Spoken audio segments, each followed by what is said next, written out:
அன்பான நேயர்களே, நம் வீட்டில் உள்ள சிறு குழந்தைகள் உடல் சோர்வுடனும் அசதியுடனும் இருந்தால் நம் வீட்டிலே இருக்கக்கூடிய பொருட்களை கொண்டு ஒரு மருந்து தயார் செய்து கொடுக்கும்போது அவர்களின் வளர்ச்சி புஷ்டியாக இருக்கும், நன்றாக வளருவார்கள், பார்ப்பதற்கு அழகாக இருப்பார்கள். நம் வீட்டில் உள்ள செல்ல குழந்தைகளை நன்றாக வளர்ப்பதற்கு நமக்கு வீட்டில் உள்ள பொருட்களை கொண்டு ஒரு மருந்து தயார் செய்து கொடுக்க முடியும். இந்த மருந்து தயார் செய்வதற்கு நமக்கு தேவையான பொருட்கள்: பேரிச்சம்பழம், அக்ரூட் விதை பருப்பு, பாதாம் பருப்பு, ஏலக்காய், நாட்டு பசு நெய் மற்றும் தேன். இந்த மருந்து தயார் செய்வதற்கு நாம் எடுத்து வைத்துள்ள பொருட்களின் அளவுகளை பார்க்கலாம். பேரிச்சம்பழம் 20 கிராம், பாதாம் பருப்பு 20 கிராம், அக்ரூட் விதை பருப்பு 20 கிராம், ஏலக்காய் 3, நாட்டு பசுனை தேவையான அளவிற்கு, தேன் தேவையான அளவிற்கு. இந்த மருந்து தயார் செய்வதற்கு பாதாம் பருப்பு, பேரிச்சம்பழம், அக்ரூட் பருப்பு இவற்றை நன்றாக விழுது பதமாக நெய் விட்டு அரைத்து வைத்துக் கொள்ளவும்.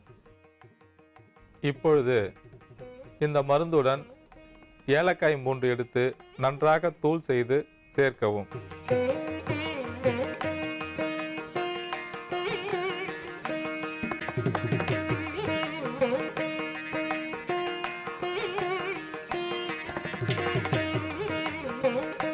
இப்பொழுது அரை தேக்கரண்டி நெய் சேர்க்கவும்.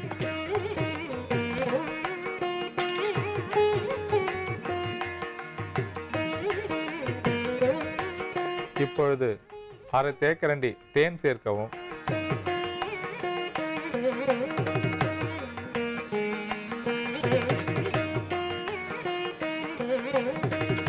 இப்பொழுது நன்றாக கலந்து சிறு சிறு உருண்டைகளாக செய்து கொள்ளவும்.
அன்பார்ந்த நேயர்களே, அடுத்ததாக நாம் பார்க்கக்கூடிய பொருள் கொள்ளுக்காய் வேலை.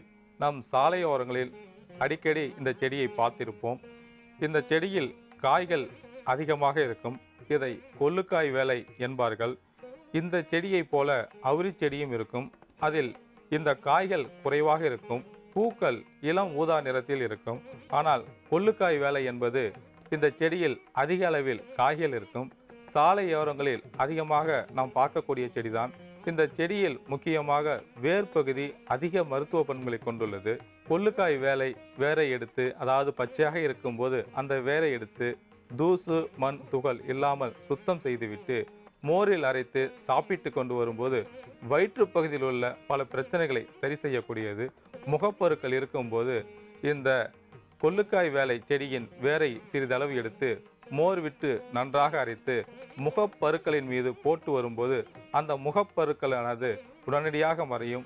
ஒரு அழகான முகத்தோற்றம் கிடைப்பதற்கு இந்த கொள்ளுக்காய் செடியின் வேரானது அதிக அளவில் பயன்படக்கூடியது.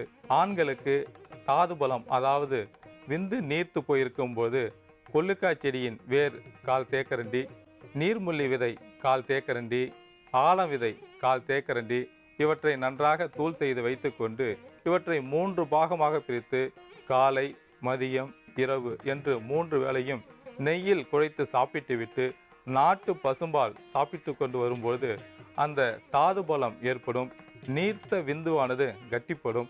அதை போல உயிரணுக்களின் எண்ணிக்கை அதிகப்படுத்தக்கூடிய தன்மை இந்த கொள்ளுக்காய் வேருக்கு உண்டு. உயிரணுக்கள் எண்ணிக்கை அதிகப்படுத்துவதோடு உயிரணுக்கள் பலவீனமாக இருந்தால் அந்த உயிரணுக்களை பலப்படுத்தவும் செய்கிறது. விரை வீக்கம், மண்ணீரல் வீக்கம், பித்தப்பை ஏதேனும் பாதிப்பு இருந்தால் இந்த கொள்ளுக்காய் வேர், ஆமணக்கிளை இவற்றை நன்றாக நீர் விட்டு அரைத்து விரைகளின் மீது பற்று போடும்போது அந்த விரை வீக்கத்தை போக்கக்கூடிய தன்மை உண்டு. வயிற்று பகுதியில் பற்று போடும்போது அந்த கல்லீரல், மண்ணீரல் ஏதேனும் பாதிப்பு இருந்தால் அந்த பாதிப்பையும் சரி செய்யக்கூடியது. உஷ்ணத்தினால் அதிக வயிற்று வலி இருக்கும், அந்த வயிற்று வலியை குறைப்பதற்கு ஆமணக்கிளையையும் இந்த கொள்ளுக்காய் வேரையும் நன்றாக மோர் விட்டு அரைத்து வயிற்று பகுதியில் பற்று போடும்போது அந்த வயிற்று வலியானது படிப்படியாக குறையும். மஞ்சள் காமாலை நோயால் பாதிக்கப்பட்டவர்கள், அதாவது அதிக அளவில் பிலிருபின் அளவு இருக்கும்போது அந்த பிலிருபின் அளவை குறைப்பதற்கு மிகவும் சிரமப்படுவார்கள்.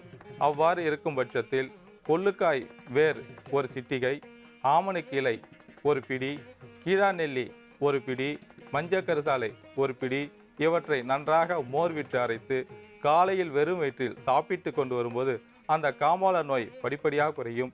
கல்லீரல், மண்ணீரல், பித்தப்பை இவற்றை பாதுகாக்கக்கூடிய தன்மை இந்த கொள்ளுக்காய் வேருக்கு அதிக அளவில் உண்டு. கொள்ளுக்காய் வேரானது கல்லீரலில் ஏற்படக்கூடிய நோய்களை போக்கக்கூடிய தன்மை உண்டு.